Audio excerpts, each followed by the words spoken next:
Môžeme, prosím?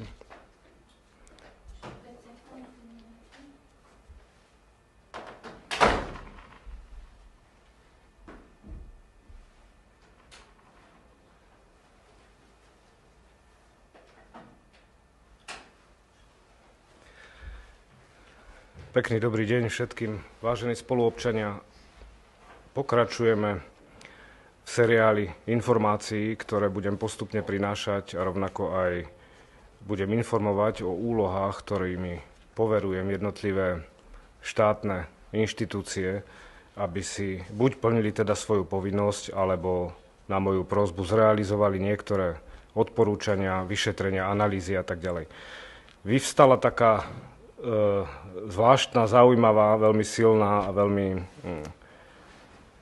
nebezpečná technická záležitosť, ktorá súvisí s vyjadreniami, ktoré som priniesol jednak prostredníctvom subjektívneho postoja, keď som odhaľoval, čo obsahuje moja oficiálna správa, a jednak vyplývajúce z vyjadrení pána doktora Klempu, ktorý podľa všetkých informácií je samozrejme aj členom Slovenskej akadémie vied.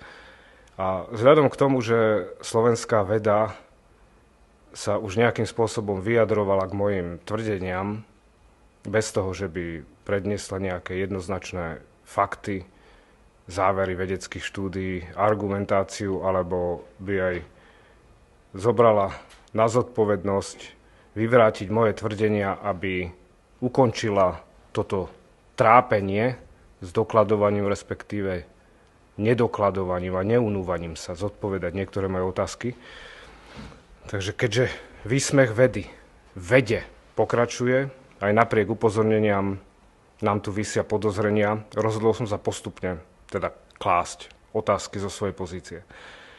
Ak vychádzam z predpokladu, že očkovanie bolo dobrovoľné, a vyvstáva tu hrozba nevyriešených sporov, na ktoré ma upozorňujú opakovane v poslednej dobe práve neočkovaná časť populácie. Tak preto som dnes oficiálne požiadal Slovenskú akadémiu vied a ŠUKL, aby mi zodpovedali dve podstatné otázky, keďže nemám ani čas, ani chuť si niečo odkazovať cez médiá, a dôkazy, ktoré môžeme my položiť na stôl dnes, argumentačne pravdepodobne pre nich budú novou témou, keďže oni stále zostávajú v ramienku. Zaslal som dneska oficiálnu žiadosť, aby mi zodpovedala Savka a ŠUKL v podstate 4 základné otázky. Za prvé, ostávajú nanolipidové partikuly s obsahom mRNA v mieste vpichu, alebo následne po prechode lymfatickým systémom cirkulujú ďalej v krvnom riečisku. Ak cirkulujú v krvnom riečisku, je možné, že sa následne stávajú súčasťou krvných konzerv pri darcovstve krvi?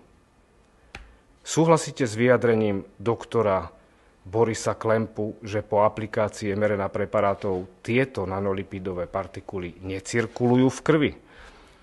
A po štvrté, boli realizované analýzy mRNA preparátov používaných pri vakcinácii proti ochoreniu COVID-19 na vašich pracoviskách? Ak áno, tak aké? Tu je totiž problém. Ak sú v krvi cirkulujúce nanolipidové partikuly z mRNA, po prípade s plazmidovou DNA, čo budeme pravdepodobne riešiť až v ďalšom kroku, keď sa ukáže, že tieto jednotlivé inštitúcie pravdepodobne nemajú technológiu, ktorá by zodpovedala moje otázky, ale aj otázky, ktoré si kladie v podstate každý štát, aj v Európe, aj vo svete možno. Čiže ak sú v krvi cirkulujúce nanolipidové partikuly z mRNA, čo je v podstate samotné očkovanie, čo je očkovanie ako celok, v prípade darcovstva krvi je veľká pravdepodobnosť, že neočkovaný pacient môže byť príjemcom krvi od očkovaného, a teda sme ho očkovali proti svojej vôli. Preto som dnes adresoval oficiálnu žiadosť, aby preverili moje podozrenie. A toto podozrenie vyplýva z opakovaného upozornenia od splnomocnenca, že niektorí odborníci zavádzajú opakovane, naďalej zavádzajú verejnosť a vyjadrujú sa v tom zmysle, že vakcína ostáva v ramene. Človek, ktorý sa odmietol dať očkovať a bol ochotný aj strpieť diskriminačné správanie, tak následne niekedy pri hypovolémii alebo pri traume alebo inej indikácii, kedy treba podať plnú krv, dostane pravdepodobne aj očkovaciu látku, ktorú zákonne odmietol, keď sa nedal očkovať. Kým sa nepreverí bezpečnosť a účinnosť mRNA vakcín. Bol by som aj v tomto ohľade veľmi zdržanlivý pri darcovstve krvi, aj pri príjme transfúzie.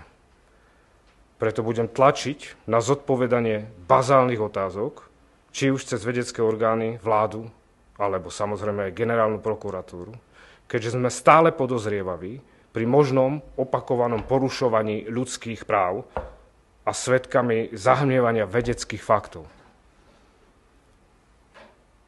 Ak teda odmietajú moje tvrdenie a dostaneme sa cez túto základnú otázku, že nanolipidové partikuly cirkulujú v krvi, je veľmi pravdepodobné, hraničiace takmer s istotou, že sú aj súčasťou krvných konzerv, keďže slovenská veda nie je vôbec ochotná pripustiť ich existenciu v krvi, preto sa asi nebudú venovať purifikácii konzerv od týchto nanolipidových partikúl.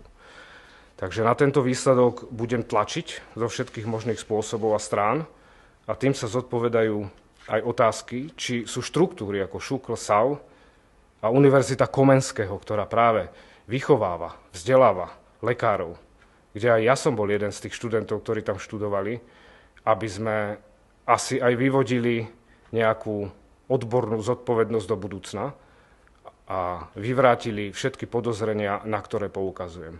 Nie je možné, aby pri toľkých vplyvoch a informáciách, ktoré dostávame zo sveta, sa slovenská veda neobávala toho, že niekto iný poukáže na to, čo mali urobiť oni, a takto sa sami zosmiešňujú. Ja nezosmiešňujem slovenskú vedu, práve naopak, ja osobne si myslím, že v prípade, že bude záujem o očkovanie veľký, že Slovenská republika má mozgy k tomu, aby zabezpečilo svoju vlastnú suverénnu diagnostiku, svoju vlastnú suverénnu liečbu a svoju vlastnú suverénnu profilaxiu pri možnej ďalšej pandémii. Takže asi si iste viete predstaviť, aký problém by nastal, keby sa zistilo, že konzervy od očkovaného človeka obsahujú v podstate očkovaciu látku, ktorá sa už vo vedeckom svete ukazuje, že pretrváva 8 až 12 mesiacov v cirkulujúcej krvi. Toto je informácia, ktorú som chcel predniesť, aby bol vyvinutý tlak aj z verejnosti na svojich jednotlivých zástupcov v politike a aj tlak na tieto inštitúcie, aby dali túto informáciu preveriť.